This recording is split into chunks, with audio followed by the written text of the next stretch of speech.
My name is Benjamin Macklowe, and I am the son of Lloyd and Barbara Macklowe, who founded Macklowe Gallery in New York City about 43 years ago.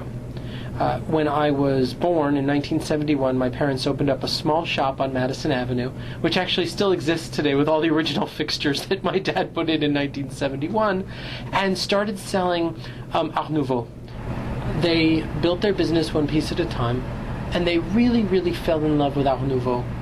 The more they learned about other periods, the more they loved Art Nouveau. And so, although over the years we've branched out into Vienna Secession, Bauhaus, Wiener Werkstatt, Art Deco, Art Moderne, in the decorative arts, in the last 10 years we've circled back to only being involved with Art Nouveau and the occasional piece of Art Deco. It's the period that we find to be the most satisfying somehow. And so, as the years have gone by and we've moved to larger and larger stores on Madison Avenue, that's where our focus has been. So now Macklowe Gallery is the largest dealer in the world of French Art Nouveau furniture, decorative arts, and the artwork of Louis Comfort Tiffany, mainly the Tiffany lamps, which is what he's so famous for around the world. It was really the first radical decorative arts movement. It was at a time not long after the Franco-Prussian War when France was really searching for its soul.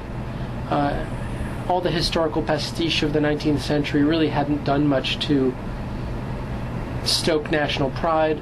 There were all of these international exhibitions taking place at which France wanted to show its superiority in the decorative arts and really in the aesthetic world in general. And into this void came people like Émile Gallé, who was really a poet. People think of him as a glassmaker and as a furniture maker and as a ceramicist, but what he really was a poet. And so whenever I'm looking at a piece with a client, that's always the point of view that I try to give them. Why would somebody do this poetically?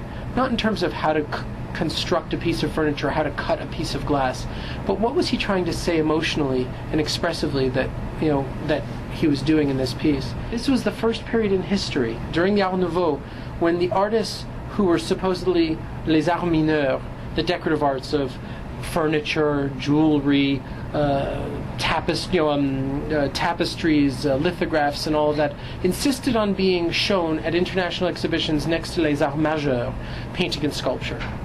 And it's also where a lot of those fine artists were giving up painting and giving up sculpture in order to make jewelry, in order to make architecture, in order to make furniture. And so it's the first real modern movement because it was saying that you can have art in anything. One of the things that always interests me about being an American dealer of European and American, but mainly European antiques, is to see the shock of recognition when somebody realizes that they're seeing things that they never knew existed before. You see, in the United States in 1900, there was no Art Nouveau particularly in furniture. We had Frank Lloyd Wright, we had Stickley making arts and crafts furniture, and we had Green & Green as well. The things are very sophisticated and quite good, but they're not Art Nouveau. But most Americans, even well-to-do ones, did not grow up ever seeing a Gallé cabinet or a Majorelle armchair, much less a Tiffany lamp.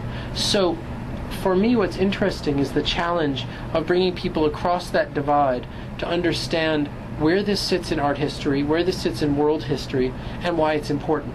Because aesthetically, you sort of have to be blind not to see that this is special stuff. But how special and where it sits in the history of art is my job.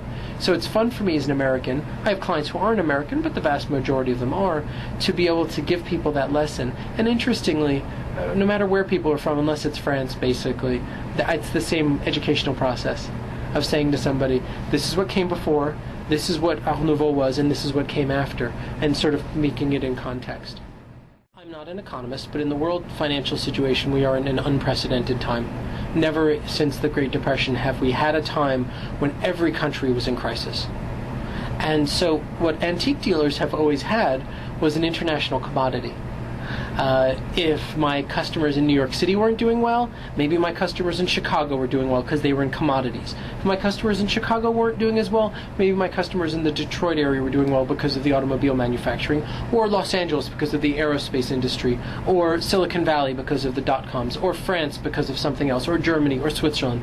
What's happening now is we live in this era of globalization, and because of the world financial crisis really being a global crisis, even though it has a lot of its roots in the United States, it's a challenge to antique dealers everywhere, and art dealers, to find a place of refuge, really, where people are feeling like it's okay to spend money.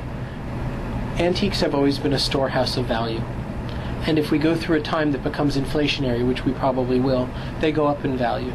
So most of my smartest clients right now are buying. They're buying selectively, but they're buying good things, knowing that the opportunities they have now might not come again in 2 years.